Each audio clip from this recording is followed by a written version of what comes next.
हाय, good morning. सब लोग आ गए होंगे ऑनलाइन, ठीक है। आपको मैंने बता दिया है, पिछले क्लास में थोड़ा एक ओवरव्यू दे दिया क्या हमारा फीस स्ट्रक्चर है, आप जानते हैं। उससे हम शुरू करते हैं। एक बार जरा ऑनलाइन आ जाइए, 2 मिनट जरा मैं वेट करता हूँ, फिर हम लोग शुरू करते हैं आज की क्लास।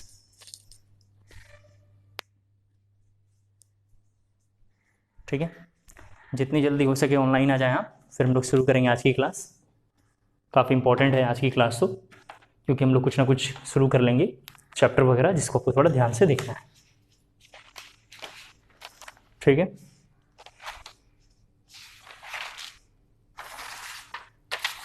देखिए स्क्रीन। अभी हमने आपको बताया कि हम जब कोर्स लेके चलते रहेंगे, और इसमें जब भी आपको डाउट आए, अगर आप मेरे को पर्सनली डाउट करना चाहते हैं एज अ सब्जेक्ट टीचर, तो आप इस नंबर पे मतलब मेरे को डाउट फॉरवर्ड करेंगे। ये मेरा नंबर है, ठीक है। और अगर प्रगति में आप अगर भेजना चाहते होंगे, ठीक है, अगर आप प्रगति में अगर सेंड करना चाहते होंगे तो उनको पर्सनली उनका नंबर जो मैंने आपको बताया 8810644706, ये उनके ऑफिस का नंबर है, आप उस पर फॉरवर्ड कर सकते हैं। वेट करेंगे जरा, एक मिनट, बच्चे का कॉल है। आफ्टर क्लास कॉल करूँ आपको? Hello, okay sir, sure sir. Okay, ठीक है, ठीक है। तो यह मेरा एक पर्सनल नंबर है, जिस पर मैंने आपको बताया कि आप कोई भी डाउट मुझे भेजेंगे, मैं रिप्लाई करूँगा during lecture, after lecture, before lecture, 24/7 hours मैं आपके सपोर्ट में रहूँगा। इसके बाद एक नंबर और है, जो नंबर बेसिकली ये इंस्टीट्यूट का नंबर है, जो इंस्टीट्यूट मतलब आपको प्रोवाइड करवा रही है, कि अगर आप उनको चाहते हैं तो ये है उनका नंबर है, आप इस पर भी डाउट भेज सकते हैं। इसके अलावा इंस्टीट्यूट के जो मेन ऑनर है, उनका नाम पाठक है, आपको मैंने बताया था कल, HR पाठक उनका नाम है, मेन ऑनर है, ठीक है, ये है। तो जो पाठक जी हैं, ये काफ़ी सुलझे हुए व्यक्ति हैं, काफ़ी अच्छे हैं, जेंटलमैन हैं। तो इनके इस नंबर पे मेल आप करवा सकते हैं, या मैसेज करेंगे और मेल ID वहाँ से मिल जाएगा आपको, तो मेल भी कर सकते हैं, सब आप जानते हैं, पिछले क्लास में डिस्कस कर लिया है। अब थोड़ा हम लोग केमिस्ट्री को आज देखेंगे पहले, और फिर थोड़ा हम उसके बारे में बातचीत शुरू करेंगे, और आज ही हम चैप्टर शुरू कर लेंगे, ठीक है। तो जरा देखिए स्क्रीन पे, मैंने आपको पिछले क्लास में बताया था कि अगर आपको नीट क्वालिफाई करना है, नीट या मतलब जो है जेई रखना है, जेई या नीट के लिए, इसके लिए तो आप जानते हैं क्या है, फिजिक्स, केमिस्ट्री, मैथ, और इसके लिए भी आपको पता है अच्छे से क्या है, फिजिक्स, केमिस्ट्री और बायो। अगर मैं पिछले 10 सालों का ट्रेंड एनालिसिस अगर मैं देखूं, पिछले 10 सालों का जब ट्रेंड एनालिसिस रिपोर्ट देखूंगा, तो उसमें जो डिफिकल्ट पार्ट है, यानी लेवल ऑफ डिफिकल्ट अगर देखूं या डिफिकल्टी लेवल देखूं, तो जो डिफिकल्ट पार्ट है वो सबसे ज़्यादा मैथ है। कौन है? सबसे ज़्यादा मैथ है। फिर इसके बाद कौन है? फिजिक्स है। और सबसे ईजी कौन है? केमिस्ट्री है। सबसे ईजी कौन है? केमिस्ट्री है। सिमिलर जब मैं इधर डिफिकल्टी पार्ट देखूंगा, तो सबसे ज़्यादा डिफिकल्ट कौन है? फिजिक्स, देन केमिस्ट्री, और देन कौन है? बायो। बायो बहुत ईजी होता है, आप जानते हैं बायो बहुत ईजी होता है। क्यों बायो बहुत ईजी होता है? क्योंकि इसमें न्यूमेरिकली तो होता नहीं, फॉर्म बस रट्टा वट्टा मारना रहता है, बच्चे रट लेते हैं। तो अगर आप इंजीनियरिंग की तैयारी करना चाहते हैं, तो मेरा ये सजेशन है कि आप इसको जरा अच्छा तैयार करें, ठीक है, इसको जरा अच्छा तैयार करें, क्योंकि आप जनरल कास्ट से बिलोंग करते हैं। अभी मैंने आपको बताया था कि IIT में टोटल जो है कॉलेजेस बढ़ गए हैं, नीट में कॉलेजेस बढ़ गए हैं, अप्रॉक्सीमेट IIT में 17 कॉलेज हैं एट ए टाइम। कितना है? 17 के आसपास है। PPT इसका आपको मिल जाएगा, जब आप एडमिशन लेंगे तो PPT वगैरह सब कुछ आपको फॉरवर्ड करेंगे, आप देख लीजिएगा। सिमिलर IIT के बाद ये मतलब ये एडवांस का है, ये किसका है? एडवांस का कॉलेज है। और अगर हम मेंस के बारे में बात करें, जेई मेंस के बारे में अगर हम बात करें, तो मेंस का जो है कॉलेज थोड़ा सा ये भी बढ़ गया है। मेंस का मतलब NIT के कॉलेजेस वगैरह भी बढ़ गए हैं। NIT हो गया, फिर BIT हो गया, फिर प्राइवेट कॉलेज है, आप जानते हैं बहुत ज़्यादा इंडिया में प्राइवेट कॉलेज भी बहुत हो गए हैं आजकल, तो इतने सारे हैं, तो एडमिशन ईजिली हो जाता है, परेशान होने की जरूरत नहीं, आपको मैंने बताया था। तो इधर आपको जेई की तैयारी करनी है, तो सबसे किसको अच्छा करना चाहिए? केमिस्ट्री, क्योंकि मैथ काफ़ी डिफिकल्ट है, आप खुद तैयारी कर रहे हैं, पूरे साल जी जान लगा पढ़ते हैं, लेकिन तब भी गड़बड़ हो जाता है। इधर आप अच्छे से तैयारी करेंगे तो हो जाएगा। अगर आप मेरे पास जेई की तैयारी करते हैं, तो 25 क्वेश्चन आता है, आप जानते हैं 25 क्वेश्चन आता है, तो 25 में 22 की मैं गारंटी आपको देता हूँ। 25 में 22 की मैं गारंटी देता हूँ। तो अगर मेरे में आप 22 लेकर अगर आ जाते हैं, और इधर 10 और इधर 10 क्वेश्चन कर डालेंगे, तो आपका जेई मेंस बहुत अच्छे रैंक से क्वालिफाई होगा। 1 सेकंड एक बार रिपीट कर रहा हूँ, 22 इधर अगर आप ठीक कर लेते हैं और 10-10 क्वेश्चन अगर इधर कर लेते हैं, तो टोटल 44 क्वेश्चन है, और 44 में भी आप अच्छे से क्वालिफाई कर जाएंगे। फिर एक बार बोलो, किसी बच्चे ने अगर इसमें भी थोड़ा सा और करेक्ट कर लिया, इसमें भी थोड़ा और करेक्ट कर लिया, यानी 240 के आसपास 240 के अगर आसपास आपका नंबर इंक्रीज कर रहा है तो आप ये जो है 100 परसेंटाइल के आसपास मतलब नंबर चल रहा होगा। 95 to 100 के बीच में ये नंबर था, मैंने देखा इस बार 100 परसेंटाइल 95 to 100 परसेंटाइल के बीच में ये नंबर है, तो आप इजिली सेफ एंड सिक्योर रह पाएंगे। ऐसे तो कट ऑफ के बारे में बात करूं तो कट ऑफ था इस बार 70 परसेंटाइल, कितना था 70 परसेंटाइल ईडब्ल्यूएस। और सीआरएल जो कट ऑफ था, सीआरएल मतलब कॉमन रैंक लिस्ट जो था, ये था 90 परसेंटाइल। सीआरएल क्या होता है, ये जब हम +1 +2 को पास जब रहेंगे, +2 के पास जब रहेंगे तो इसके बारे में मैं डिस्कस करके आपको बताऊंगा। अभी तो फिलहाल इसमें जाना चाहता हूँ, कॉमन रैंक लिस्ट इसका नाम है। Common rank list general quota का जो रैंक था एडवांस देने के लिए, पहले तो जानते हैं मेंस पे एक एग्जाम होता है, जेई मेंस पे एक एग्जाम है, एक एडवांस पे है। तो मेंस पे जो एग्जाम है, मेंस क्वालिफाई करके जो एडवांस हम देते हैं, तो मेंस क्वालिफाई करने के लिए उसके लिए सीआरएल चाहिए। अगर आपको ये एडवांस देना है इसको क्वालिफाई करके, तो इस पे सीआरएल होना चाहिए। सीआरएल का परसेंटाइल कितना है 90, अगर 90 परसेंटाइल है, अगर आप जनरल्स हैं तभी आप क्वालिफाई कर पाएंगे। जनरल का आप जानते हैं कट ऑफ बहुत ज्यादा होता है, एससी एसटी ओबीसी इन सबको कैसे रहते हैं, कम रहते हैं, उनको ब्रह्मा जी का वरदान है रिजर्वेशन। अगर हम ईडब्ल्यूएस के बारे में बात करेंगे तो लिखा हुआ है इकोनॉमिकल वीकर सेक्शन, क्या लिखा हुआ है इकोनॉमिकल वीकर सेक्शन, इसमें जो है 70 परसेंटाइल है, ये भी जनरल के लिए है और इसमें भी क्लियर होता है, लेकिन इसको एडवांस नहीं दे सकते हैं, इसमें एडवांस नहीं दे सकते हैं। उम्मीद करता हूँ क्लियर हो गया होगा। तो मैं इधर गारंटी देता हूँ 22, बाकी ये दोनों आप अच्छे कर लेंगे, और भी टीचर्स हैं प्रगति में या अदर्स तो अच्छा बताएंगे, आप कर लेंगे, कोई दिक्कत नहीं है। फिर इधर अगर आएंगे तो मेरा सजेशन है बायो को सबसे अच्छा करें, देन केमिस्ट्री को, देन फिजिक्स को। फिजिक्स इधर डिफिकल्ट है, डिफिकल्ट एक्चुअली इसलिए है क्योंकि बच्चे मैथमेटिक्स तो इधर रहता नहीं है, तो न्यूमेरिकल करने से थोड़ा भागते हैं, और धीरे धीरे भागते भागते एक टाइम ऐसा आ जाता है कि उनका न्यूमेरिकल पूरा ही खराब हो जाता है और क्वालिफाई करने लायक भी नहीं रह पाते, मतलब बहुत मुश्किल हो जाता है। तो हमारा टारगेट है पहले बायो, देन केमिस्ट्री और देन फिजिक्स। इधर आएंगे तो केमिस्ट्री, देन फिजिक्स और देन मैथ। कई बच्चे मैंने देखा है फिजिक्स केमिस्ट्री मैथ तो लेते हैं, बायो भी ले लेते हैं। कई बच्चे मेडिकल में पढ़ते हैं, फिजिक्स केमिस्ट्री बायो तो लेते हैं लेकिन मैथ भी ले लेते हैं। तो एडिशनल एक एक्स्ट्रा सब्जेक्ट नहीं लेना चाहिए, मेरा ये सजेशन है, क्योंकि ऐसे ही टेंशन है, एक और ले लोगे डबल टेंशन बढ़ जाएगी। समझ रहे हैं आप, ये तैयारी करने में इधर ही बहुत मेहनत है या इधर तैयारी करने में बहुत मेहनत है, आप एक और ले लेंगे तो कैसा हो जाएगा, बहुत डिफिकल्ट हो जाएगा। तो ये हमने एक जेईई और नीट के बारे में बात कर लिया, अब थोड़ा हम केमिस्ट्री के बारे में देखते हैं एक बार, ठीक है। रफ कर रहा हूं इधर,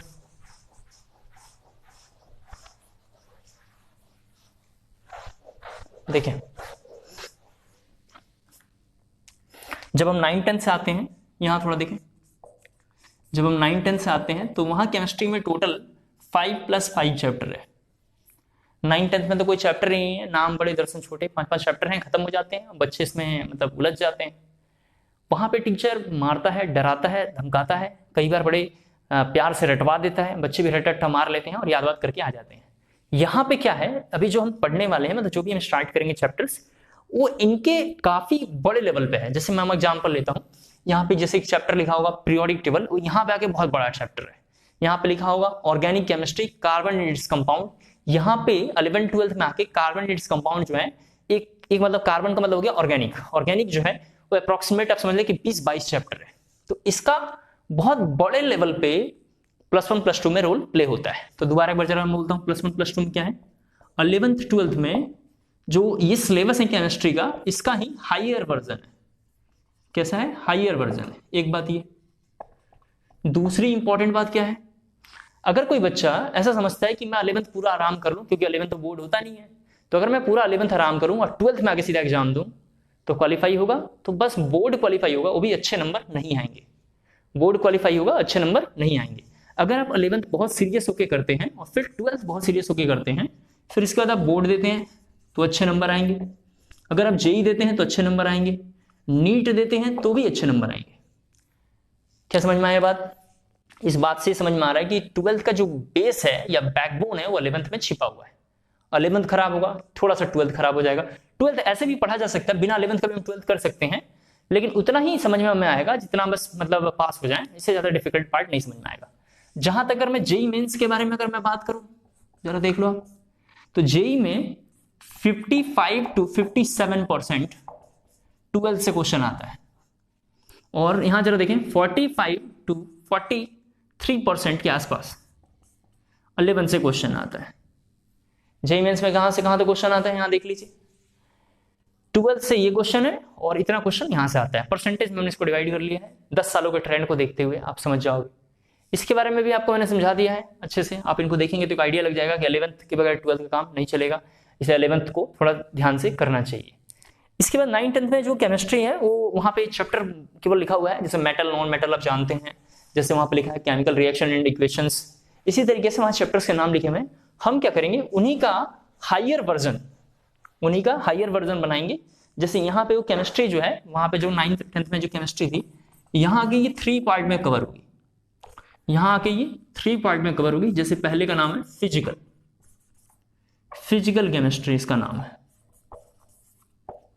दूसरा यहाँ पे अगर हम बात करें तो नाम है ऑर्गेनिक केमिस्ट्री, और थर्ड अगर हम बात करें तो इनऑर्गेनिक केमिस्ट्री। तो इसको जरा इधर कर लेते हैं, इनऑर्गेनिक केमिस्ट्री, और ये लिख लेते हैं ऑर्गेनिक केमिस्ट्री, ये लिख लेते हैं ऑर्गेनिक केमिस्ट्री। थोड़ा देखें आप, ये लिखा हुआ है। एक्चुअली जब हम एनसीईआरटी देखेंगे, थोड़ा ये व्यू सब समझ लेते हैं, फिर हम स्टार्ट करेंगे कोर्स आज। 11th में 2 एनसीईआरटी है, पार्ट 1 पार्ट 2। जहां तक अगर हम 12th के बारे में बात करें, इसके भी 2 पार्ट है, पार्ट 1 पार्ट 2। 11th में 2 पार्ट, 12th में 2 पार्ट, ऐसे लिखे हुए हैं, ठीक है, समझ में आपको आ रहा होगा।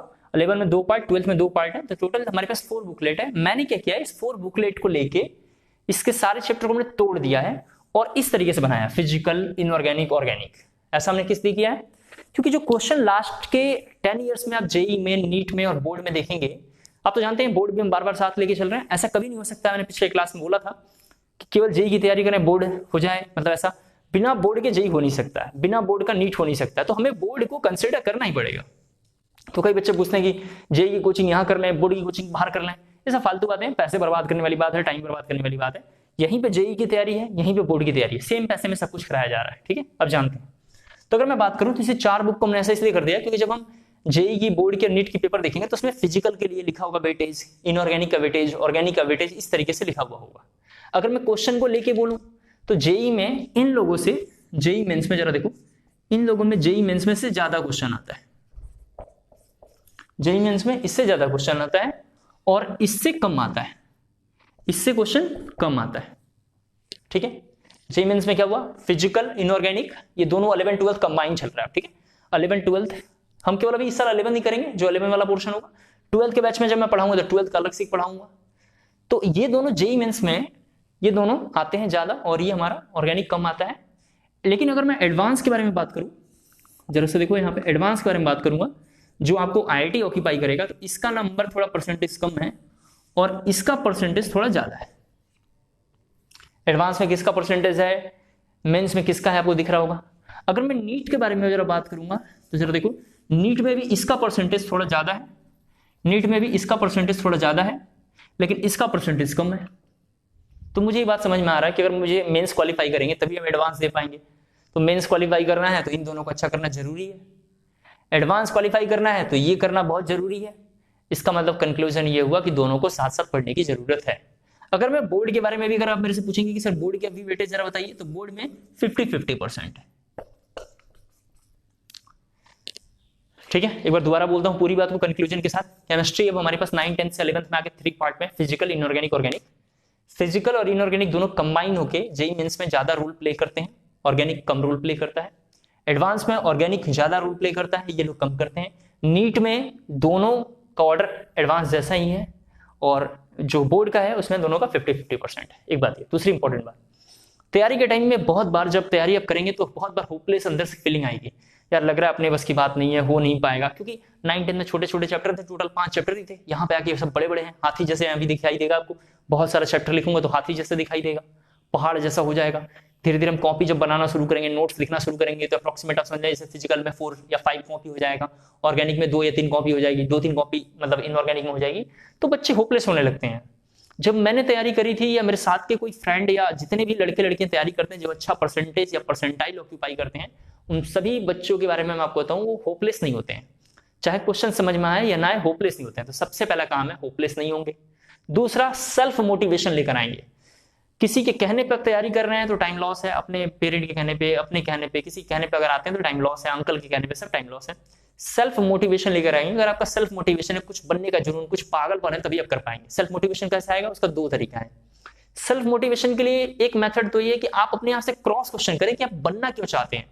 जैसे मैं डॉक्टर बनना चाहता हूं, मैं इंजीनियर बनना चाहता हूं। जैसे किसी लड़की को मैं अगर एग्जांपल लेता हूं, लड़की डॉक्टर बनना चाहती है, तो उसका रीजन हो सकता है कि उसकी फैमिली में डॉक्टरों की कमी होगी, उसकी गांव में डॉक्टरों की कमी होगी, एक डॉक्टर में बहुत ज्यादा पैसा होगा उस फील्ड में, मतलब कुछ ना कुछ होगा, कुछ ना कुछ होगा, इसीलिए वो लड़की जो होगी डॉक्टर की ओर माइग्रेट कर रही होगी। सिमिलर वो लड़का जो है मान लो इंजीनियर बनना चाहता है, तो उसने कुछ विजन देखा होगा, उसके गांव का कोई व्यक्ति काफी बड़े ओहदे पे होगा, कोई काफी बड़े पोजीशन पे होगा, कहीं फॉरेन में जॉब कर रहा होगा, कुछ ना कुछ ऐसा कर रहा होगा जिसके प्रति उसका अट्रैक्शन बढ़ रहा होगा। तो क्यों बनना चाहते हैं, एक तो ये देखेंगे, पागल तो है नहीं आप कि बस बैग उठाया लेके पढ़ने चले आए कि ये पढ़ ले वो पढ़ ले। तो एक आपका गोल एकदम फोकस होना चाहिए कि मुझे क्यों तैयारी करना है, क्या बनना है। सेकंड इंपॉर्टेंट बात जो काफी इंपॉर्टेंट है, मोटिवेशन के लिए बहुत सारी बातें लोग कहते रहते हैं कि यूट्यूब पे वीडियो देखो, टीवी देखो, गाने सुनो, ये सुनो वो सुनो, सब फालतू बातें हैं। मैं ये मानता हूं कि मोटिवेशन को लेके आप टेस्ट देते रहें और टेस्ट में अपना नंबर सबसे हाईएस्ट रखें। मोटिवेशन का शॉर्टकट है टेस्ट में सबसे ज्यादा नंबर रखें। अगर आपके टेस्ट में सबसे अधिक नंबर आएंगे तो ऐसे ही मोटिवेशन बना रहेगा। अगर आपके टेस्ट में सबसे अधिक नंबर आएंगे तो ऐसे ही मोटिवेशन बना रहेगा। मोटिवेशन में फिर आपको कोई भी फर्क नहीं पड़ेगा, कोई चेंजेस आपको नहीं पड़ेगी और कोई रोक नहीं पाएगा। नंबर डिक्लाइन किया, टेंशन बढ़ जाएगी, अरे यार तैयारी कैसी चल रही है। नंबर ऊपर आएगा, तैयारी खराब भी है तो लगेगा अरे यार मैं कर लूंगा, तो चिंता मत कर। घर वाले बोलेंगे तो बोले तुम टेंशन मत लो मैं कर लूंगा। नंबर कमा रहे हैं, घर वाले बोलेंगे तू क्या पढ़ता है, तो और तुम होपलेस हो जाओगे। तो नंबर लेकर आते रहेंगे टेस्ट में। थर्ड इंपॉर्टेंट बात अगेन, अपने आप को और घर वालों को दोनों को समझा देंगे कि 9th 10th में नंबर लाना आसान काम था क्योंकि वहां सिलेबस छोटा था। यहां पे नंबर लाना हर दिन टफ टास्क है। क्या है? हर दिन टफ टास्क है। तो 11th 12th में नंबर लाना काफी डिफिकल्ट है 9th 10th के कंपेयर में, क्योंकि वहां इजी था, सिलेबस छोटा था। तो हम इस तरीके से देख रहे थे। ओवरव्यू हमने ले लिया केमिस्ट्री के बारे में। अब हम चैप्टर्स के बारे में जरा बात करेंगे, फिर जरा मैं थोड़ा ये भी समझा दूं कि मैं कैसे पढ़ाऊंगा, क्या करूंगा। देखो आपको क्या करना है इसके बारे में थोड़ा ये भी देख लो। हमें 3 कॉपियां बनानी है थोड़ी मोटी साइज की। ये जैसे कॉपी है मान लेते हैं, ये जैसे कॉपी है देख लें आप, A4 साइज की कॉपी है। 3 कॉपी आपको बनानी है, मोटी साइज की थोड़ी कॉपी बनानी है, काफी मोटी मोटी थोड़ा बनाएंगे 3 साइज की इस तरीके से, मतलब फ्री साइज मतलब थोड़ा मोटा साइज का लेंगे और 3 कॉपी बनाएंगे। इसी कॉपी में रफ करना है, इसी कॉपी में फेयर करना है। ऐसा नहीं कि इस कॉपी में हमने रफ लिख लिया घर जाके फेयर वर्क करेंगे, ये सब फालतू बातें नहीं करना है। ऑनलाइन क्लासेस में ही रफ करना है, ऑनलाइन क्लासेस में ही फेयर करना है। जो भी यहाँ पे क्लास कर रहे हैं आप साथ ही साथ उसका जो है मतलब रफ करेंगे, साथ ही साथ फेयर करेंगे। मैं कैलकुलेशन करूंगा, आपको कैलकुलेशन देखना है। न्यूमेरिकल में हर चैप्टर में करीबन मैंने बताया कुछ 400-500 में न्यूमेरिकल करता हूं, मैं ही पढ़ाता हूं, मैं ही सॉल्व करता हूं। तो इस ड्यूरिंग लेक्चर जितने भी न्यूमेरिकल मैं करूंगा सिर्फ मैं करूंगा, आपको बस 2 ही काम करना है। एक क्लास में पूरा फोकस रहना है और ये देखना है कि सर ने इस न्यूमेरिकल को किया तो कैसे पता चला कि हाँ ये फॉर्मूला लगेगा, कैसे पता चला ये शॉर्टकट लगेगा, कैसे पता चला ये कैलकुलेशन लगेगा। ये आपको थोड़ा ध्यान से देखना है क्योंकि हम यही सीखने आए हैं कोचिंग में। कोचिंग में यही हम सीखने आए हैं। क्लियर हो गया होगा? तो रफ अफेयर इसी कॉपी में करना है। हम फिजिकल की एक अलग कॉपी बनाएंगे, इनऑर्गेनिक अलग बनाएंगे और ऑर्गेनिक अलग बनाएंगे। क्लियर? एक बात थोड़ा और, एक बेसिक क्वेश्चन एक बच्चे ने व्हाट्सअप करा, जरा उसको भी देख लेते हैं, फिर थोड़ा हम लोग इसके बारे में आगे देखेंगे। ठीक है, यहां देखिए एक बेसिक क्वेश्चन। एक बच्चे का क्वेश्चन है, सर कोचिंग और नॉन कोचिंग में डिफरेंस क्या है, मतलब कोचिंग नहीं करेंगे तो क्या होगा। मान लेते हैं कि एक बच्चे का नाम गोलू है और एक बच्चे का नाम चीकू है। आप अपने आप को एग्जाम्पल ले लें, आप और आपका कोई फ्रेंड इसमें बैठ जाए और एग्जाम्पल एक एक ले ले। अगर यहां देखें, अगर किसी बच्चे ने कोचिंग किया, मान लेते हैं कोचिंग किया, तो यहां पे कोचिंग का जो टीचर होगा, मान लेते हैं जो टीचर होगा वो अपना इफोर्ट देगा, वो 100% इफोर्ट देगा, प्लस बच्चे का 100% इफोर्ट लगेगा। देखें आप, ये नॉन कोचिंग है, ठीक है, ये नॉन कोचिंग लिख देता हूं, एन कोचिंग नॉन कोचिंग है। इसमें केवल बच्चे का 100% लगेगा। 100% इफोर्ट किसका लगेगा? चाइल्ड का, जो स्टूडेंट होगा उसका लगेगा।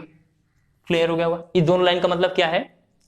जैसे अगर मेरे पास कोई बच्चा कोचिंग कर रहा है तो आप मेरे बारे में तो जानते ही हैं, +2 वाले रेफर कर रहे हैं आपको, तभी आप आए। आपको तो पता है, मैंने ऑलमोस्ट बताया कि सारी किताबें मार्केट में जितनी हैं, जैसे अरिहंत, जीआरबी, सिंगेज या अदर पब्लिकेशन जो भी है, जैसे एलन, फिटजी, श्री चैतन्य, आकाश, जितनी भी पैकेजेस आते हैं, प्रगति, सारे के सारे क्वेश्चन मैंने प्रैक्टिस कर रखे हैं। आपने देखा होगा ड्यूरिंग लेक्चर्स में कई बच्चे पूछते हैं जरा ये बताइए, मैं इंस्टेंट सॉल्व करके उसको देता हूं और लोग देखते हैं बिल्कुल वही आंसर आता है जो लोग मेरे से पूछने की कोशिश करेंगे। अब आप कभी कल्पना करके देखें, एक क्लास में कोई बच्चा पढ़ रहा है, फिर कोई बच्चा पढ़ रहा है, फिर कोई बच्चा पढ़ रहा है, मैं तो सारी बुक्स खरीद नहीं सकता हूँ, पूरे दिन मेरी क्लास भी रहती है। तो जैसे ही बच्चा बोलता है मेरे को आइडिया लग जाता है, यहाँ ये काम होगा, ये फॉर्मूला लगेगा, ये कैलकुलेशन होगा। इसका मतलब सीधा सीधा ये है कि मैंने उस पर थोड़ा टाइम दिया है, मैंने उस पर क्या किया, थोड़ा थोड़ा प्रैक्टिस करी है, और बस प्रैक्टिस करने के बाद हमने उस पर क्या किया है, न्यूमेरिकली थोड़ा हमने ट्राई किया है। तो अगर इस बच्चे के पीछे, गोलू के पीछे अगर मैं अपना इफोर्ट लगा दूं, सपोज दैट, आसान शब्दों में थोड़ा और बोलूं, गोलू ने एक बुक रखा होगा और गोलू का जो टीचर है वो मैं हूं या मेरी जगह पे कोई और भी टीचर है, उसे 10 बुक को पढ़ा होगा तो 10 बुक का इफोर्ट यहां लगाएगा। एक बात। दूसरी बात, टीचर जैसे मैं हूं तो मैं सारे शॉर्टकट इसको सिखाऊंगा, मैं इसको ये भी बताऊंगा कहां गलती करनी है कहां नहीं करनी है, मैं ये भी सिखाऊंगा कि टाइम कैसे क्वेश्चन पे सेव करना चाहिए, कैसे यहाँ पे सेव नहीं करना चाहिए, कहां अपने आप को बचाएंगे, कहां रैंक आपका कितना आ सकता है, रैंक कैसे मेंटेन करके रखेंगे। रैंक मेंटेन का मतलब है किस किस क्वेश्चन को अटेम्प्ट करना चाहिए, किसको नहीं करना चाहिए, हमारे नंबर नेगेटिव मार्क्स कम आए, क्योंकि नेगेटिव मार्क्स जितने ज्यादा आएंगे कट ऑफ, आप समझ रहे होंगे, उतना टेंशन बढ़ाएगा, अब उतना टेंशन बढ़ने वाला है कॉलेज की सीट वगैरह को लेके। तो सारी चीजें यहाँ पे उसको बताई जाएंगी एक बच्चे को। दोनों बच्चों की सेम एज थी, सेम क्लास था, लेकिन इस बच्चे के पीछे किसी का सपोर्ट नहीं है। इस बच्चे को यह भी पता नहीं है कि इसके कितने नंबर का क्वेश्चन कौन सा आएगा, किस चैप्टर का वेटेज कितना है, कौन सा चैप्टर इंपॉर्टेंट है, उसके अंदर कौन सा टॉपिक इंपॉर्टेंट है, उसके अंदर लास्ट ईयर में से कौन सा क्वेश्चन बोर्ड में, जेई में या नीट में आ चुका है। लेकिन इसको सारी बातें बताई जाएंगी। तो जब दोनों बच्चे एग्जाम में एक साथ बैठेंगे तो ये रेस में आगे निकल जाएगा, ये पीछे हो जाएगा। इस आगे पीछे का मतलब ये नहीं कि बच्चे का नॉलेज का खराब था, दोनों की बच्चे की मेंटल एबिलिटी सेम थी, क्योंकि दोनों बच्चे सेम एज में थे, सेम डाइट सेम एज ले रहे थे। लेकिन इसके पीछे एक बहुत ऐसे व्यक्ति का, स्ट्रांग व्यक्ति का हाथ था, या एक ऐसे टीचर का हाथ था जिसका नॉलेज बहुत स्ट्रांग था। उसने अपना पूरा इफोर्ट उस बच्चे पे लगाया। 10 बुक जानता होगा, 20 बुक जानता होगा, 100 बुक जानता होगा, तो 100 बुक का नॉलेज एक बार में लगाएगा, सारे शॉर्टकट एक साथ लगाएगा। अपने जीवन के एक्सपीरियंस मतलब कि किस क्वेश्चन को अटेम्प्ट करने से नेगेटिव होगा, किस क्वेश्चन करने से अच्छे नंबर आएंगे, -1 कहां हो सकता है, किसको नहीं करना चाहिए, किसको छेड़छाड़ नहीं करना है, वो सारी चीजें बताएगा। टाइम मैनेजमेंट कैसे करेंगे वो सब इसको सिखाएगा। लेकिन इसके पीछे कोई बैकबोन नहीं है तो ये आगे नहीं बढ़ पाएगा। इसीलिए कहते हैं बार बार, बिना गुरु के ज्ञान संभव नहीं है। आप समझ रहे हैं, बिना गुरु के ज्ञान संभव नहीं है। इसीलिए आपने कॉमन डायलॉग सुना होगा कि आपको अगर पढ़ना है तो टीचर तो रखना ही पड़ेगा, क्योंकि इसके पीछे का रीजन बस ये। वरना लाइब्रेरी में इतनी किताबें रखी रहती हैं, वहां लोग पढ़ते और ज्ञानी बन जाते हैं। समझ रहे हैं आप। तो मैं समझाना चाह रहा था कि कोचिंग इसलिए जरूरी है। अब आपको पूरी बात क्लियर हो गया होगा। अभी भी अगर आपके मन में डाउट होगा तो आप धीरे धीरे 15-20 दिन तक खुद पढ़ के देखिए। इस चैप्टर में तो एक चैप्टर पूरा फ्री है, आप जानते हैं हम जो पढ़ा रहे हैं, एक चैप्टर पूरा फ्री है। आप आराम से एक चैप्टर देखिए और खुद का कंपेयर कर लीजिए, आपको सच्चाई का सामना हो जाएगा। ठीक है, आज के लिए फिलहाल इतना बहुत है और इसमें थोड़ा आगे बढ़ते हैं हम लोग। ठीक है, ये आगे रहने देखिए। अब हमने केमिस्ट्री के 3 पार्ट्स देखे थे, उसमें हम लोग अभी फिजिकल को लेकर जरा डिस्कस करेंगे।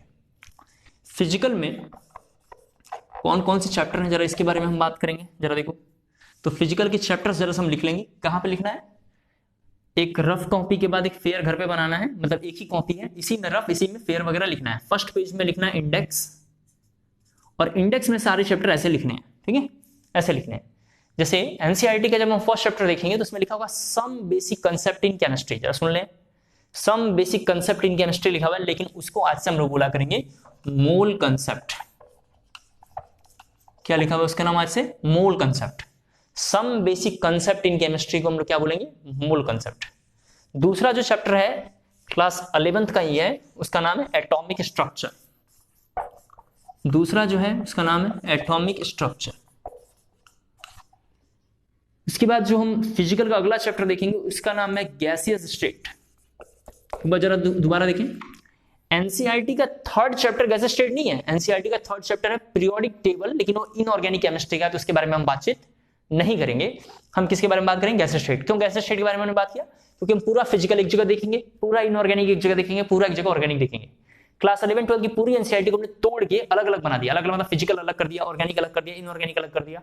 इस तरीके से ऐसे इसलिए किया ताकि आपको इजीली समझ में आ पाए। इसके बाद गैसियस स्टेट के बाद थोड़ा हम और आगे बढ़ेंगे। तो गैसियस स्टेट के बाद एनसीईआरटी में एक चैप्टर लिखा होगा जिसका केवल नाम लिखा होगा थर्मोडायनामिक्स। जरा यहां देखें, थर्मोडायनामिक्स लिखा हुआ, जो चैप्टर नंबर 6 है। वहां पे कितना है, चैप्टर नंबर 6 है। लेकिन ये जो थर्मोडायनामिक्स है हमारे कोर्स में जेईई या नीट में आके 2 हो जाएगा, और इसका नाम होगा थर्मोडायनामिक्स थर्मोकेमिस्ट्री। दोबारा सुन लें, ये दोनों चैप्टर एनसीईआरटी में 7 नंबर चैप्टर है पार्ट 1 में।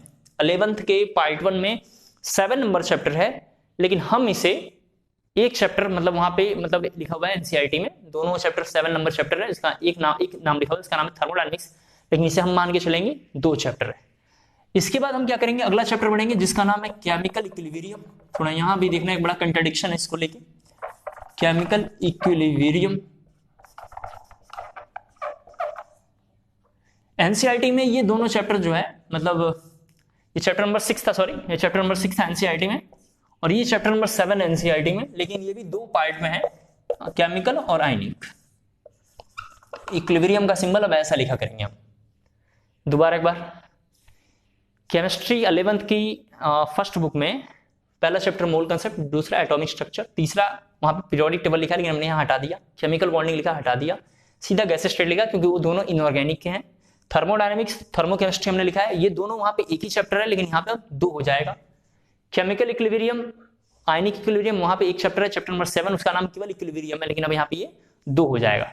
इसके बाद एक चैप्टर वहां पे लिखा होगा रेडॉक्स, एक लिखा होगा रेडॉक्स, जिसको हम लोग आज से थोड़ा एक नया नाम रख देंगे और इसका नाम रखेंगे मोल कंसेप्ट 2। मोल कंसेप्ट 2, यहां पे लिखा हुआ मोल कंसेप्ट, यहां पे लिखा हुआ मोल कंसेप्ट 2। तो ये हम लोग 11th का फिजिकल केमिस्ट्री है। ये क्या है? 11th का फिजिकल केमिस्ट्री है, जिसके बारे में थोड़ा हम बातचीत कर लिए हैं। इसके बारे में थोड़ा और मैं समझाऊंगा, आज हम लोग ये शुरू करेंगे, लेकिन थोड़ा भी एक और इनऑर्गेनिक को भी जरा देख लेते हैं एक बार, पहले कॉपी कर लीजिए इसे जल्दी से, ठीक है। हम लोग जो टॉपिक स्टार्ट कर रहे हैं, मतलब मैं जो पढ़ाता हूं, मैं आपको समझाना चाहता हूं कि मैं ऐसा नहीं पढ़ाता हूं कि पूरा कंटिन्यू पढ़ाते रहा और मुझे कोई दिलचस्पी नहीं रहा, आपको समझ में आगे नहीं आया। हम क्या करेंगे, पहले ये करेंगे, फिर ये करेंगे, फिर इसके बाद रुक जाएंगे, उसके बाद रुक के आगे नहीं जाएंगे। इसके बाद हम इनऑर्गेनिक में 2 चैप्टर करेंगे, एक बार फिजिकल में 2, फिर थोड़ा टाइम, इनऑर्गेनिक में 2, फिर थोड़ा टाइम, एक बार ऑर्गेनिक में। ऐसा करने से क्या होता है कि फिजिकल के बाद जब मैं इनऑर्गेनिक में जाऊंगा तो आपको फिजिकल को रिवाइज करने का टाइम मिल जाएगा। आपको क्या होगा, फिजिकल को रिवाइज करने का टाइम मिल जाएगा। अगर मैं ऑर्गेनिक छोड़ के केवल फिजिकल पढ़ाते रहूंगा तो आपको रिवाइज करने का टाइम नहीं मिलेगा। तो हम ऐसे ही करेंगे, एक बार ऑर्गेनिक क्यों जाएंगे तो फिजिकल रिवाइज करेंगे, फिजिकल क्यों आएंगे तो ऑर्गेनिक रिवाइज करेंगे। उम्मीद करता हूं क्लियर हो गया वो। घर पे ज्यादा नहीं, आधा 1 घंटा पढ़ने बैठना है शुरू में, जब टाइमिंग थोड़ा गुजरते चला जाए, जब टाइम थोड़ा आगे पास हो तो 1 से 1.5 घंटा बैठना चाहिए, लेकिन शुरू में आधा घंटा बैठेंगे, ये भी बहुत है। क्लियर हो गया। नेक्स्ट लिखेंगे इनऑर्गेनिक केमिस्ट्री। इनऑर्गेनिक के लिए भी क्या करना है, अलग से कॉपी बनानी है, अभी फर्स्ट डे है तो आप रफ में लिख लीजिए। इनऑर्गेनिक को थोड़ा हम और बेसिक से लिखेंगे, और बेसिक से का मतलब ये हो गया कि वहां पे फर्स्ट चैप्टर एनसीईआरटी में लिखा पीरियोडिक टेबल, लेकिन हम लिखेंगे introduction to inorganic compounds. Introduction to inorganic compounds ये हमारा फर्स्ट चैप्टर होगा। दूसरे चैप्टर का नाम होगा पीरियोडिक टेबल। इसके बाद थर्ड चैप्टर का नाम होगा केमिकल बॉन्डिंग। हम लोग केवल अभी 11th के बारे में बात करेंगे। ये 2 चैप्टर आपको ध्यान रखना है, इसके ऊपर लिखा हुआ है याद रखें। जब मैं कोई बहुत इंपॉर्टेंट पॉइंट आता है तो मैं इसके ऊपर लिखता हूं याद रखें। आप जानते हैं हिंदी में लिखता हूं क्योंकि बच्चों को मैं समझाना चाहता हूं कि सबसे डिफिकल्ट पार्ट है और इसको जरा अच्छे से तैयार करने की जरूरत है। बच्चे भी समझ जाते हैं भाई कुछ भी हो जाए मां कसम, लेकिन इसको याद ही रखना है। तो आपको भी बस क्या करना है, ये याद ही रखना है, ठीक है। ये 2 चैप्टर आपको बहुत बढ़िया से तैयार करना है। ये दोनों खराब होगा टेंशन बढ़ जाएगी, इसलिए आपको इसको अच्छे से तैयार करना है। इसके बाद हम लोग करेंगे हाइड्रोजन, जो आधे घंटे का चैप्टर है, जल्दी हो जाएगा। इसके बाद हम करेंगे एस ब्लॉक, इसके बाद हम करेंगे पी ब्लॉक। इसके बाद 2 चैप्टर और करेंगे जो एनसीईआरटी में नहीं है, जैसे एक चैप्टर करेंगे हीटिंग इफेक्ट, ये भी एनसीईआरटी में नहीं है, ये भी एनसीईआरटी में नहीं है, और एक चैप्टर का नाम है जिसका नाम है सॉल्ट एनालिसिस, ये भी एनसीईआरटी में नहीं है, लेकिन हम तीनों को करेंगे। ऐसा क्यों करेंगे, इसको करने से थोड़ा आइडिया आ जाएगा कि इनऑर्गेनिक केमिस्ट्री क्या है, इनऑर्गेनिक कंपाउंड्स क्या है, इसको पढ़ने से क्या फायदा होगा, ये थोड़ा मोड़ा एक आइडिया आपको आ जाएगा। दूसरी बात जरा देखें आप, इसको करने से, हीटिंग इफेक्ट करने से क्लास 12th बोर्ड में क्वेश्चन आजकल आते हैं कि इसको हिट करने के बाद ये प्रोडक्ट बनता है। जैसे मैं मान लेता हूं, एग्जाम्पल लिख देखो, ये लिखा हुआ है CaCO3 और इसको हम हिट करते हैं तो सभी बच्चे 9th-10th में पढ़ लेते हैं कि ये ऐसा बनता है। जैसे एग्जाम्पल देखो, इसको हिट करते हैं तो ये बनता है KCl + O2। बैलेंस हमने नहीं किया है, बैलेंस वैलेंस की जरूरत नहीं है, हम तो बैलेंसिंग पढ़ नहीं रहे अभी, हम बस पढ़ रहे हैं कि हिट करने के बाद ऐसे ब्रेक कर जाता है। तो कैसे पता चलता है सर को कि ये ऐसा ब्रेक करेगा, कैसे पता चलता है ये ऐसा ब्रेक करेगा, ये अगर आप 9th-10th में टीचर से पूछेंगे तो बोलेगा तुम पढ़ लो, ज्यादा क्रॉस क्वेश्चन मत करो, क्योंकि आपका लेवल बहुत छोटा है वहां पे, तो टीचर नहीं बताता है। हम यहाँ पे पूरा डिटेल में देखेंगे कि इसको हिट करने पे ऐसे ही क्यों ब्रेक किया, क्यों नहीं ये CO2 यहीं पे रह गया, या एक और ऑक्सीजन उधर क्यों नहीं चला गया, Ca क्यों नहीं रह गया, यहाँ पे K क्यों नहीं रह गया, Cl सेपरेट क्यों नहीं हुआ। ये सब हम धीरे धीरे क्लासों में इसको डेवलप करते हुए लेकर आएंगे। एक दिन हमारा जब हिटिंग इफेक्ट क्लियर होगा तो आपको कोई भी क्वेश्चन देगा आप तुरंत समझ जाएंगे इसका ये प्रोडक्ट बनने वाला है, क्योंकि हिट करने के बाद क्या ब्रेक होके बनेगा वो आपको आइडिया आ गया होगा। फिर इधर थोड़ा हमने बात किया था सॉल्ट एनालिसिस। सॉल्ट एनालिसिस जो है बेसिकली एनसीईआरटी में नहीं है, लेकिन जेई एडवांस सिलेबस में है। ये जेई एडवांस के सिलेबस में, इसको पढ़ने से ये आइडिया आ जाता है, इसको पढ़ने से ये आइडिया आ जाता है, प्रैक्टिकल में थोड़ा हमें सपोर्ट मिलता है। इस चैप्टर का प्रैक्टिकल से लेना देना है, इस चैप्टर का बोर्ड से लेना देना है। क्लास 12 बोर्ड में इससे यहां से 2 क्वेश्चन हर साल आ रहा है, मैं देखा हूं पिछले 10 साल का ट्रेंड देखोगे, यहां से 2 क्वेश्चन है बोर्ड में, और यहां से मतलब प्रैक्टिकल में क्वेश्चन आएगा जो 30 नंबर के लिए रिजर्व रहता है, वो देखेंगे। ये हमारे नीट में नहीं आता है, जेई में ही सिलेबस में केवल है सॉल्ट एनालिसिस, नीट के सिलेबस में नहीं है। लेकिन अगर मैं नीट के बच्चे इसकी तैयारी करते हैं, ये चैप्टर अगर नीट के बच्चे अगर पढ़ते हैं तो उनको फायदा होगा, उनका प्रैक्टिकल थोड़ा अच्छा बीतेगा। हिटिंग इफेक्ट भी जेई में नहीं है और ना ही नीट में है, लेकिन जेई में क्वेश्चन आ रहा है, नीट में क्वेश्चन आ रहा है और बोर्ड में क्वेश्चन आ रहा है, तो हिटिंग इफेक्ट को पढ़ना पड़ेगा। इसका मतलब ये तीनों में दिया हुआ है, जेई में, नीट में, बोर्ड में, तीनों में है, तो इसको करना पड़ेगा। उम्मीद करता हूं आपको क्लियर हो गया वो। रफ करता हूं थोड़ा हिटिंग इफेक्ट। इसके बाद हम लोग क्या करेंगे, ऑर्गेनिक को भी छोड़ देंगे। ऑर्गेनिक को भी हमने क्यों छोड़ दिया है कि ऑर्गेनिक काफी वास्ट है, काफी डिफिकल्ट है, काफी बड़ा है, सबसे डिफिकल्ट पार्ट है ऑर्गेनिक, तो उसको थोड़ा भी हम छोड़ देंगे। ठीक है, तो मैंने एक बार ओवरव्यू पूरी बात 5 मिनट में रिकॉल करता हूं, फिर हम शुरू करेंगे। मैंने आज की क्लास में या पिछले क्लास में एक बातें पहले समझाई हैं कि कोचिंग करना बहुत जरूरी है। दूसरा मैंने समझाया कि 9th 10th में कैसे पढ़ के आए, नहीं पढ़ के आए, कोई फर्क नहीं पड़ता है, एकदम शुरू से आपको पढ़ाया जाएगा। तीसरी बात मैंने आपसे बोली है कि आपको बस फोकस रहना है, क्लास में सीरियस रहना है, थोड़ा ध्यान से देखना है। 4th पॉइंट मैंने बोला कि नोट्स अच्छे से बनाना है, बार बार रिवाइज करना है। जितना ज्यादा रिवाइज करेंगे उतना अच्छा परफॉर्मेंस होगा, उतना अच्छा आप रेस में आगे बढ़ेंगे। इसके बाद हमने अगला पॉइंट ये बोला था कि पूरा का पूरा कॉन्फिडेंस बना के रखेंगे। कॉन्फिडेंस लाने का एक ही तरीका है कि आप सीधा सीधा नंबर अच्छा लेकर आइए। नंबर अच्छा आएगा टेस्ट में, कॉन्फिडेंस बना रहेगा। नेक्स्ट पॉइंट हमने इसके बाद ये बोला कि कभी लेक्चर छूट गया, तबीयत खराब रही, तो रिकॉर्डेड लेक्चर पड़ा रहेगा, आप उसको देख लीजिएगा। इसके बाद हमने अगला पॉइंट ये बोला कि एक ही कॉपी है, रफ अफेयर उसी में करना, उसी में कंटिन्यू करना है। इसके बाद अगला पॉइंट हमने बोला केमिस्ट्री के 3 पार्ट्स है, फिजिकल, इनऑर्गेनिक, ऑर्गेनिक। फिर इसके बाद हमने बताया था आपसे कि जेई का पैटर्न और मैं जो 25 क्वेश्चन है मेंस में, एडवांस में क्वेश्चन के पैटर्न बदलते रहते हैं। नीट का भी पैटर्न अभी तक तो कांस्टेंट है, 45 क्वेश्शन केमिस्ट्री के हैं, 45 फिजिक्स और 90 क्वेश्चन जूलॉजी और प्लस बॉटनी मिला के, यानी जूलॉजी 45 और बॉटनी हमारा 45। Common rank list JEE Mains का हमने बोला 90 परसेंटाइल है। सीआरएल मतलब एडवांस के लिए 90 चाहिए, और ईडब्ल्यूएस का मतलब हुआ केवल जेई मेंस क्वालिफाई के लिए 70 परसेंटाइल चाहिए। हमने आपको समझा दिया ये परसेंटाइल, जेई मेंस कितना कट ऑफ, ये सब कैसे पता चलेगा, धीरे धीरे पढ़ते पढ़ते। आप साइकिल जब चलाना सीखते हैं तो पहले दिन आपके बड़े भाई आपको ऐसे नहीं कहते लो बेटा पकड़ो साइकिल और हाईवे पे निकल ले तुम, वरना अगर हाईवे पे निकलेंगे तो सच में हमेशा के लिए निकल जाएंगे। आप समझ रहे हैं? तो जब आप साइकिल चलाना शुरू करते हैं तो धीरे धीरे आप पैडल उस पर मारते हैं, आपका बड़ा भाई या कोई आपके फादर मदर पीछे से आपको पकड़ के रखते हैं और आप धीरे धीरे साइकिल चलाना शुरू करते हैं। साइकिल चलाते हैं फिर गिरते हैं, फिर साइकिल चलाते हैं फिर गिरते हैं। आपके माँ बाप जानते हैं कि आप चला नहीं पाएंगे, तब भी आपके साथ लगे रहते हैं। सिमिलर वहां पे आपके माँ बाप थे, अब यहाँ पे मैं हूं आपके साथ। आप बस वही है, साइकिल ये कोर्स, आपको कोर्स को चलाते रहना है। आपसे क्वेश्चन सॉल्व होगा नहीं होगा, होगा नहीं होगा, फॉर्मूला लगेगा नहीं लगेगा, वो सब काम मेरा है, आपको पीछे से हर वक्त सपोर्ट देने का, आपको पकड़ के रखने का, और अब धीरे धीरे धीरे धीरे ऐसे चलाते चलाते एक दिन सीख जाएंगे। दूसरी इंपॉर्टेंट बात ये तो हमने एक अपना इंपॉर्टेंस बताया। दूसरा इंपॉर्टेंट बात क्या है, आपको कभी होपलेस नहीं होना है। किसी भी क्वेश्चन में कभी भी डाउट अगर आता है तो आप मुझे मैसेज करेंगे कि सर ये डाउट इसको बता दीजिए, तो मैं बिना पूछे बिना क्रॉस क्वेश्चन किए हुए आपको पढ़ाऊंगा। एक ये थर्ड इंपॉर्टेंट बात यह है कि जब मैंने तैयारी करी थी तो मेरे पास तो सपोर्ट नहीं था, लेकिन आपके पीछे मैं बोल रहा हूँ मैं हूँ, तो आपको टेंशन लेने की जरूरत नहीं है। लास्ट 12th ईयर्स में, अगर 12th ईयर हो गया मेरे को पढ़ाते हुए, अगर 10 सालों के अगर आप रिकॉर्ड भी देखेंगे तो इसमें बहुत ज्यादा मैंने जेई में रैंक, नीट में रैंक, एनडीए में रैंक, और साथ साथ हमने बोर्ड में भी अच्छे परसेंटेज हमने अपना ट्रेंडिंग रिजल्ट रखा है। समझ रहे हैं? ऐसा मेरे बारे में बोलते हैं। आप धीरे धीरे क्लासेस करेंगे या हमारे सेंटर पे जब पहले बच्चे आते थे तो उनसे पूछेंगे कि एक ट्रेंड सेटर इस तरीके से कहते थे कि सौरभ सर एक नया ट्रेंड हमेशा लेकर आते हैं, ऋषभ सर एक नया ट्रेंड हमेशा लेकर आते हैं। तो ट्रेंड सेटर जैसा हमारा मतलब नेचर है, हर बार अच्छा रिजल्ट, हर बार एक नया ट्रेंड, ऐसा हम ऑक्यूपाई करते हैं। तो आपको होपलेस नहीं होना है, टेंशन नहीं लेना है। बोर्ड की, जेई की, नीट की सब टेंशन आपका आज से मेरा है, आपके सर का है। आपको बस ध्यान से पढ़ना है। कोई डाउट रहे मेरे को बताना है, सर ये प्रॉब्लम है, ये डाउट है, कि कैसे करेंगे आप बताइए, मेरा काम है उसको बताना। एक बात ये। दूसरी इंपॉर्टेंट बात, घर पे थोड़ा सा टाइम लेके टेबल चेयर पे बैठेंगे, ऐसा नहीं कि बेड पे बैठे, अब बैठते बैठते बैठते बैठते 180 के एंगल पे आए फिर हमेशा के लिए सो गए। अब पढ़ते टाइम और एग्जाम देते टाइम 2 बात ध्यान रखना है। मैंने बहुत सारे बच्चों को देखा है एग्जामिनेशन में पढ़ते हैं और एग्जामिनेशन में जाते हैं तो कहते हैं ये हो गया, ये हो गया, ये हो गया, और आफ्टर एग्जाम पता चलता है ये क्या हो गया। समझ रहे हैं? तो इस बात को भी ध्यान रखना है कि पढ़ते टाइम ध्यान से पढ़ें, नहीं तो ये क्वेश्चन हो गया, ये क्वेश्चन हो गया, ये भी क्वेश्चन हो गया, और आफ्टर एग्जाम ये क्या हो गया, तो टेंशन बढ़ जाएगी। इसीलिए सीरियस होकर थोड़ा ध्यान से पढ़िएगा, ठीक है?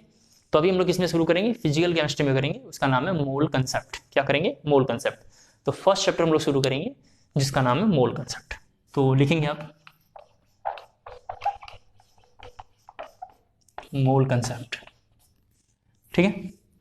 इस चैप्टर में देखें जरा सा, आप लिख लिया अपने फर्स्ट चैप्टर का नाम मोल कंसेप्ट। इस चैप्टर में जब आप मतलब देखेंगे एनसीईआरटी में, तो सबसे पहले वहां पे जरा देखो प्लीज, सभी बच्चे स्क्रीन पे देखें, सभी बच्चे स्क्रीन पे देखें। वहां पे सबसे पहले क्या लिखा होगा? मैटर। मैटर का ही नाम आजकल जो है सबस्टांस है। मैटर का ही क्या नाम है? सबस्टांस है। ये दो तरीके का होता है, एक होता है प्योर मैटर या प्योर, दूसरा होता है इम्प्योर। प्योर के दो फॉर्म है, जरा प्लीज यहां देखो, एक है एलिमेंट, एक है कंपाउंड। इम्प्योर के दो फॉर्म है, इम्प्योर के दो फॉर्म है। पहला यहां पे लिखा हुआ है मिक्सचर। इम्प्योर को मिक्सचर ही मान लेते हैं, थोड़ा दो फॉर्म यहीं से बना लेते हैं। इम्प्योर का नाम मिक्सचर है। ये मिक्सचर दो टाइप का है। पहला नाम वहां पे लिखा होगा होमोजेनियस और दूसरा लिखा हुआ हेट्रोजेनियस। मैं इन सबों को समझा देता हूं, लिखवाऊंगा नहीं क्योंकि काम का नहीं है, इसलिए इसके बारे में हम लिखना मतलब नहीं चाहेंगे। आप भी बस ऐसे लिख लेना, मैं समझा देता हूं। मैटर के बारे में हम 9th-10th में पढ़ते हैं, anything occupy by space and mass. Anything occupy space and mass, ठीक है, उसको मैटर बोलते हैं, आप जानते हैं, या सबस्टांस बोलते हैं। लेकिन आज से आपको ध्यान रखना है कि दुनिया की कोई ऐसी चीज, थोड़ा ध्यान सुने, मैं आसान आसान शब्दों में बोलूंगा, जल्दी समझ जाओगे। दुनिया की ऐसी कोई चीज, कोई भी चीज जो आपको अच्छा लगता हो, जो आपके 5 सेंस से बिलोंग करती हो, मैटर है। दुनिया की कोई चीज जो 5 सेंस से बिलोंग करती हो, क्या है? मैटर है। 5 सेंस का मतलब क्या है? जिसको आप देख पाए, सुन पाए, महसूस कर पाए, ठीक है, इसमें से कुछ भी चख पाए, यानी उसका टेस्ट ले पाए, ये सारी चीजें क्या है? मैटर है। 5 सेंस को जो टच कर जाएंगी तो मैटर है। इसका, इस लाइन का मतलब, या इस बात से बात पता चल रहा है, इस पूरे वर्ड से बात पता चल रहा है कि पूरा का पूरा यूनिवर्स ही क्या है? मैटर है। पूरा का पूरा यूनिवर्स क्या है? मैटर है। अब मैटर कैसा है? प्योर और इम्प्योर का मतलब, कोई ऐसा मैटर जिसमें 100% उसी टाइप का कंपोजिशन है, यानी एक ही टाइप का कंपोजिशन प्रेजेंट है, तो उसको बोलेंगे प्योर है। कैसा है? प्योर है। किसी भी मैटर में कुछ कंपोजिशन तो है लेकिन कुछ और भी कंपोजिशन मिक्स है, 0.2% भी मिक्स हुआ, तो उसे हम बोलेंगे इम्प्योर है। प्योर का मतलब 100% एक ही टाइप का कंपाउंड है, और इम्प्योर का मतलब मैंने आपको बताया उसमें कुछ ना कुछ मिक्स होगा। इसके बाद मैं इन चारों को जरा डिफाइन करूं। प्योर और एलिमेंट का सेम डेफिनेशन होता है। एलिमेंट का मतलब ही, एलिमेंट क्या है? एक ऐसा स्मॉलेस्ट पार्टिकल या ऐसा स्मॉलेस्ट पार्टिकल यूनिट, अपनी मर्जी से हमने मान लिया, या एलिमेंट एक ऐसा मतलब स्मॉलेस्ट मैटर है या प्योर मैटर है जिसके सारे कंपोजिशन या कॉन्स्टिट्यूएंट या पार्टिकल सेम नेचर के रहेंगे। कैसे रहेंगे? सेम नेचर का। इसका मतलब सब एक ही तरीके का रहेगा। कंपाउंड जरा सुन लेते हैं क्या है। कंपाउंड में क्या होता है, जरा इधर देखो, दो अलग अलग नेचर के मॉलिक्यूल आके मिलते हैं और इस तरीके का कंपाउंड बनाते हैं। जैसे H2O यहाँ बन गया, देख लें यहाँ पे क्या बन गया? H2O बन गया। मान लेते हैं हाइड्रोजन एंड ऑक्सीजन मिलकर यहाँ पे H2O बना लिए। तो कंपाउंड का मतलब ये होता है, यहाँ पे हाइड्रोजन और ऑक्सीजन 2:1 का रेशियो में दिखाई दे रहा है। अगर हम बैलेंस करना नहीं चाहें तो जरा सा देखो आप, इस तरीके का मान लेते हैं H2O बन गया, तो हाइड्रोजन की वैल्यू कितनी है? 2, और ऑक्सीजन की वैल्यू कितनी है? 1। 2:1 का रेशियो में। तो कंपाउंड बेसिकली क्या होगा? दो एलिमेंट के मिक्स होने से कंपाउंड बनेगा, लेकिन उन दोनों के बीच में कोई ना कोई रेशियो होगा। दो एलिमेंट के मिक्स होने से बनेगा, उसका नाम कंपाउंड है, और उनके बीच में कुछ ना कुछ रेशियो होगा, ठीक है। रेशियो होना ही चाहिए। आगे हम देखेंगे रेशियो कैसे निकालते हैं, उसका नाम एम्पिरिकल फॉर्मूला वगैरह हम पूरा डिटेल में पढ़ने वाले हैं, अभी थोड़ा इसको देखेंगे। मिक्सचर और इम्प्योर का मतलब क्या होता है? मिक्सचर को आसान शब्दों में समझना चाहते हो तो घरों में आप देखते हैं, आपके माँ बाप जो हैं, आप अच्छे से, आपको पता है आपके माँ बाप क्या करते हैं, सैटरडे संडे के दिन आप कभी हॉस्टल में पढ़ेंगे, खाने के लिए कुछ नहीं रहेगा, तो घर में जो जो चीजें रहेंगी, जैसे टमाटर प्याज वाज जो भी चीजें रहेंगी, सब्जियां हल्की सी थोड़ी, चावल वाल सब एक ही में डालते हैं कुकर में, और 2-3 सीटी लगा देते हैं उसको। तहड़ी, खिचड़ी, अलग अलग स्टेटों में अलग अलग नाम है, उसको हम क्या बोलेंगे? मिक्सचर है। मिक्सचर मतलब अनइक्वल अमाउंट। इसमें कैसा है? इक्वल अमाउंट है। इक्वल का मतलब 2:1, कोई ना कोई एक रेशियो है, फिक्स रेशियो है, फिक्स डाटा है। मिक्सचर में कोई भी डाटा नहीं रहेगा। मिक्सचर में अन रेशियो या कोई भी इसमें रेशियो नहीं रहेगा, इंडेफिनिट रेशियो में मिक्स करके इसको बनाया जाता है। होमोजेनियस और हेट्रोजेनियस का मतलब क्या है? एक गिलास पानी घर में लेंगे, उसके अंदर थोड़ा शुगर डाल देंगे। शुगर का नेचर आपको पता है होता है कैसा होता है? सॉलिड। शुगर को उसमें डालने के बाद सेक करेंगे, तेजी से उसको हिलाएंगे, सेक करेंगे, सेक करने के बाद उसको रख देंगे। सेक करने के बाद जब हम उसको रख देंगे तो देखेंगे उसमें जो सॉल्यूट पार्टिकल है, जो उसमें शुगर है, वाटर में डिजोल्व हो गया होगा। यानी सॉल्यूट ने, यानी शुगर ने, सॉल्यूट अभी आप जानते नहीं तो शुगर समझे, शुगर ने अपनी आइडेंटिटी को वाटर में जाकर लॉस कर दिया। शुगर की आइडेंटिटी पहले कैसी थी? सॉलिड में रहती है, आप जानते हैं, हार्ड नेचर का रहता है, उसमें वाटर में जाकर अपनी आइडेंटिटी को लॉस कर दिया, तो ऐसे वाले को हम होमोजेनियस बोलेंगे। सैंड प्लस वाटर एग्जांपल लेते हैं। सैंड प्लस वाटर को जब हम मिक्स कर देंगे और उन दोनों को सेक करेंगे फिर रखेंगे तो सैंड बिल्कुल सेपरेट दिखाई देगा और वाटर बिल्कुल सेपरेट दिखाई देगा। तो ऐसे वाले को बोलेंगे हेट्रोजेनियस मिक्सचर। ऐसे वाले क्या बोलेंगे हम? Heterogeneous mixture. तो ये हमारा थोड़ा एनसीईआरटी का फर्स्ट पार्ट में लिखा हुआ, इसको मैंने समझाया। फिर एनसीईआरटी में लिखा हुआ सिग्निफिकेंट फिगर, राउंड ऑफ, इस तरह की कुछ कुछ बातें लिखी होंगी। तो ड्यूरिंग लेक्चर जैसे जैसे हम आगे बढ़ेंगे उनको लेते हुए चलेंगे। कभी हम टॉपिक पहले थोड़ा हार्ड करेंगे, फिर इजी करेंगे, फिर डिफिकल्ट करेंगे, फिर इजी करेंगे। मतलब मैं पूरा डिफिकल्ट एक बार में नहीं पढ़ाता, पूरा एक बार में इजी नहीं पढ़ाता, क्योंकि इंटरेस्ट इससे खत्म हो जाएगा। बार बार डिफिकल्ट आएगा, अरे यार बहुत डिफिकल्ट है, बंद करो। बार बार इजी आएगा, अरे यार बहुत इजी है, नहीं भी पढ़ेंगे तो काम चल जाएगा। बच्चे ऐसे मुंह बना के सोचते हैं तो टेंशन बढ़ जाती है, आप समझ रहे हैं? तो थोड़ा हम लोग एक बार डिफिकल्ट करेंगे, थोड़ा इजी करेंगे, थोड़ा डिफिकल्ट करेंगे, थोड़ा इजी करेंगे, ऐसे लेके चलेंगे। फाइनली जब चैप्टर खत्म होगा तो हमारा एनसीईआरटी भी कंप्लीट इसी के अंदर हो गया होगा। एक बात है। दूसरी इंपॉर्टेंट, अच्छी डाइट लेंगे और लेट नाइट नहीं जगेंगे। देखता हूँ कोचिंग में ऐसे बच्चे से आके सर झुका के आ जाते हैं यहाँ पे। मैंने बहुत ज्यादा कोचिंग में पढ़ाते हुए देखा है, बच्चे उठते हैं ऐसे आँख मिचते हुए ऐसे उठते हैं, लगता है जैसे इनको 12 बज रहा है उनकी शकल पे। आज के डेट में तो हमसे टीचरों को इज्जत देना, पैर छूना तो भूल ही गए हैं, इसके बावजूद भी सर झुका के रोते हुए आ जाते हैं। तो इस बात को भी थोड़ा ध्यान रखना है कि नाइट में जल्दी सोएं, अच्छा डाइट लें और थोड़ा सीरियस होकर पढ़ें। समझ रहे हैं आप? थोड़ा सीरियस होकर पढ़ें। तो उम्मीद करता हूँ ये हमने थोड़ा बैकग्राउंड वगैरह रख लिया। अब हम लोग मोल शुरू करेंगे। तो लिखना है आपको थोड़ा, ये सब रफ था, लिखना है आपको 1 mole of any substance, 1 mole of any substance, 1 mole of any substance contain, 1 mole of any substance contain 6.023, यहां लिखा हुआ है 6.023 into 10 to power 23 particles. 1 mole of any substance contains 6.023 into 10 to power 23 particles. Clear हो गया होगा आपको? 6.023 into 10 to power 23 particles. एक बात ये, दूसरी इंपॉर्टेंट बात थोड़ा ध्यान सुनना है आपको, इसी में लिख लो पहले फिर बोलता हूं आपको। This number is known as Avogadro number, this number is known as Avogadro number, this number is known as Avogadro number. हो गया? यहां देखिए, हमने अभी बोला आपसे 1 मोल इक्वल टू इतना होता है, जरा देख लो थोड़ा एक बार। 1 मोल इक्वल टू कितना है? 6.023 इंटू 10 पावर 23 पार्टिकल्स। ये जो पार्टिकल्स है, इस पार्टिकल्स को बुक्स में एटम लिखा होगा। ये पार्टिकल क्या होता है मैं भी बताऊंगा। एटम हो गया, आयंस होते हैं, और क्या होंगे? मॉलिक्यूल्स होगा, और क्या हो सकता है? इलेक्ट्रॉन, प्रोटॉन और न्यूट्रॉन भी हो सकता है। क्या होगा? इलेक्ट्रॉन, प्रोटॉन और न्यूट्रॉन भी हो सकता है। अब मैं इस पूरी बात को लेके अगले 10 मिनट तक समझाता हूं, ध्यान से जरा देखेंगे ये सब क्या है। देखें आप, अगर हम कभी फ्रूट की दुकान पे जाएंगे और हमें बनाना लेना है, सभी बच्चे देखें यहाँ पे, तो हम बोलते हैं भैया उसे 1 डजन बनाना देना। वो तुरंत उठता है 12 पीस निकाल देता है। आप जानते हैं पैसा लेता है आपसे, 12 पीस दे देता है। आप उसको कभी बोलोगे भैया 14 पीस दे दो, खींच के एक थप्पड़ लगाएगा और सारा ज्ञान वही रह जाएगा आपका। तो आप जानते हैं ऐसे केस में क्या है कि बनाना के लिए एक यूनिट है जिसका नाम है डजन, और डजन का मतलब कितना है? 12 पीसेस है, यानी एक हर के लिए एक यूनिट है। अगर इसी तरीके से हमें एप्पल लेना है, आपके घर वालों ने बोला ये भी लेकर आना तू मार्केट से, तो आप बोलोगे भैया 1 kg एप्पल देना। आप वहां नहीं बोल सकते हो भैया 1 डजन एप्पल दे देना, बोलते ही नहीं आप तो, क्योंकि आपको पता है केजी में लेना है। वो तुरंत उठाता है और 1000 ग्राम दे देता है। क्या करता है? 1000 ग्राम दे देता है। इसी तरीके से घर वालों ने बोला कि मस्टर्ड ऑयल लेकर आना, तो जाते हो बोलते हो कि 1 लीटर ऑयल दे देना, उठाता है वो 1000 ml दे देता है। क्लियर हो पा रहा होगा? इसी तरीके से आप बोलेंगे क्लॉथ वगैरह लेना है, मान लेते हैं, तो आप बोलते हो 1 मीटर क्लॉथ देना, तो उठाता है और आपको दे देता है 1 मीटर क्लॉथ, इस तरीके से मान लेते हैं। या 10 मीटर दे देता है, 100 मीटर दे देता है, 1 सेंटीमीटर दे देता है, जितना आप डिमांड करेंगे उतना दे देता है। इस पूरी बात को मुझे देख के बाद पता चल रहा है कि हर किसी के लिए एक स्पेशल यूनिट है। क्या है? स्पेशल यूनिट है। जैसे बनाना को मेजरमेंट करने के लिए डजन है, एप्पल को मेजरमेंट करने के लिए केजी है, ऑयल वगैरह को मेजरमेंट करने के लिए लीटर है, किसी के लिए मीटर है, सबके लिए क्या है? स्पेशल एक एक सेपरेटेड क्या इनके लिए यूनिट है। और उस यूनिट की भी कोई वैल्यू है। उस यूनिट की कितनी वैल्यू है? डजन का 12 पीस, केजी का 1000 ग्राम, लीटर का 1000 ml। इसी तरीके से कुछ ना कुछ क्या है, इनके यूनिट की भी कुछ ना कुछ एक न्यूमेरिकल वैल्यू है। क्या है? न्यूमेरिकल डाटा है या वैल्यू है।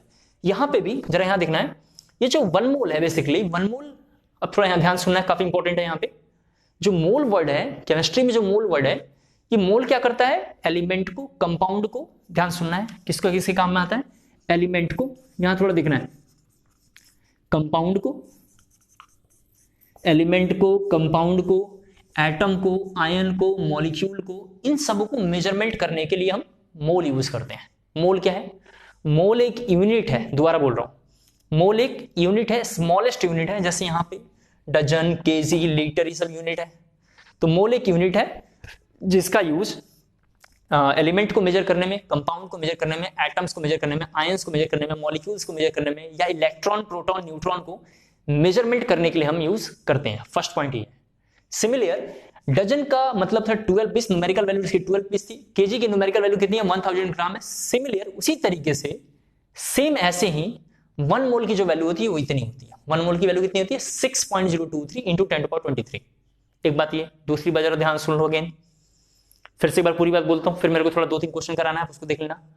मोल वर्ड का मतलब क्या है? मोल वर्ड का मतलब है एलिमेंट, कंपाउंड, एटम्स, आयंस और मॉलिक्यूल्स, इन सबों को मेजरमेंट करने के काम में हम लेते हैं, और 1 मोल की जो वैल्यू होती है वो इतनी होती है। एक बात क्लियर हो गया? दूसरी पॉइंट जरा थोड़ा और ध्यान से देखें।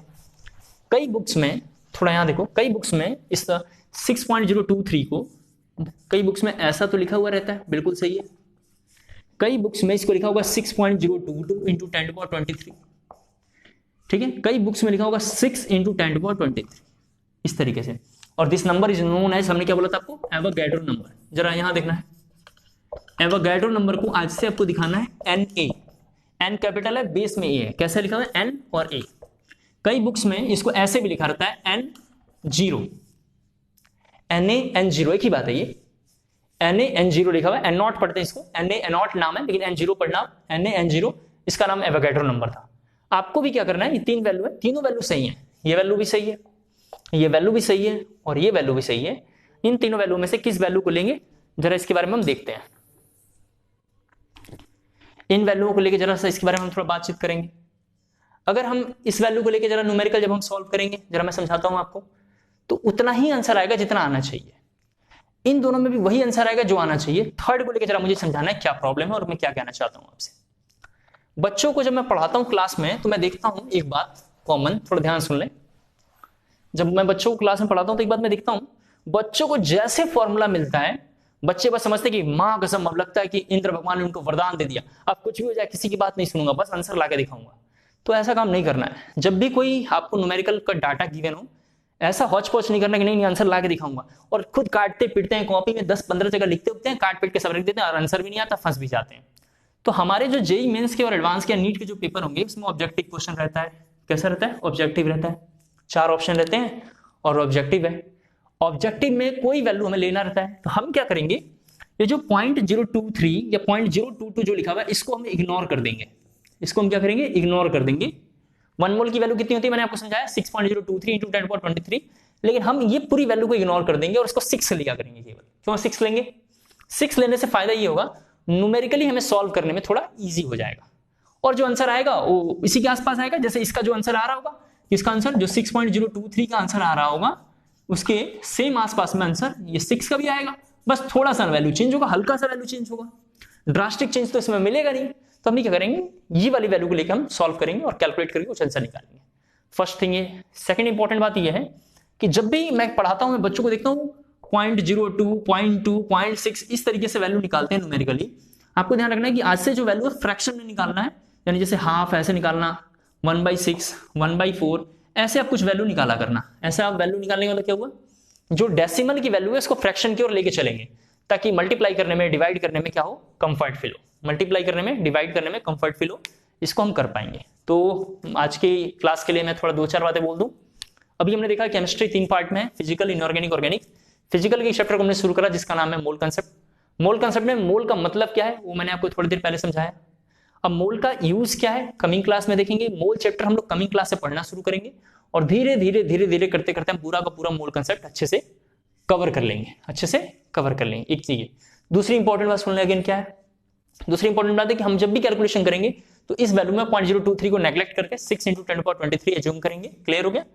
और जो पॉइंट्स की वैल्यू होंगी उनको फ्रैक्शन की ओर हम लेकर आएंगे, ताकि हमें न्यूमेरिकली सॉल्व करने में कंफर्ट फील हो। उम्मीद करता हूं आपको क्लियर हो पा रहा होगा। ये हमारा फर्स्ट लेक्चर था। ऐसे हम करेंगे करीबन 12 to 14 लेक्चर या 15 लेक्चर के आसपास में इस चैप्टर को हम कवर कर लेंगे। उम्मीद करता हूं आपको पूरी बात समझ में आई होगी। ये हमारा सेकंड लेक्चर था। अगर यहां तक पूरी बात समझ में आई हो, ठीक है, तो जरा यस मैसेज जल्दी से ड्रॉप करेंगे मेरे व्हाट्सएप नंबर पे। और दूसरी इंपॉर्टेंट बात यह है कि आप अगर इस वीडियो को देख पा रहे हैं तो अपने सारे दोस्तों को शेयर करेंगे। जितने आपके दोस्त पढ़ते होंगे, जितने भी दोस्त हैं आपके, सबको शेयर करिए। इससे 2-3 फायदा होगा। आपके दोस्तों को फ्री में ये लेक्चर मिलेगा, वो लोग भी देखेंगे, वो लोग भी कुछ सीखेंगे और उनको भी पता चलेगा कि आपको कौन पढ़ा रहा है, और एग्जैक्ट आपका भी नॉलेज बढ़ेगा और आपकी अच्छी मोनोपोली होगी। आपके बारे में लोग बताएंगे कि आप बहुत अच्छी जगह पढ़ रहे हैं। ठीक है, आज के लिए इतना बहुत है। Thank you so much.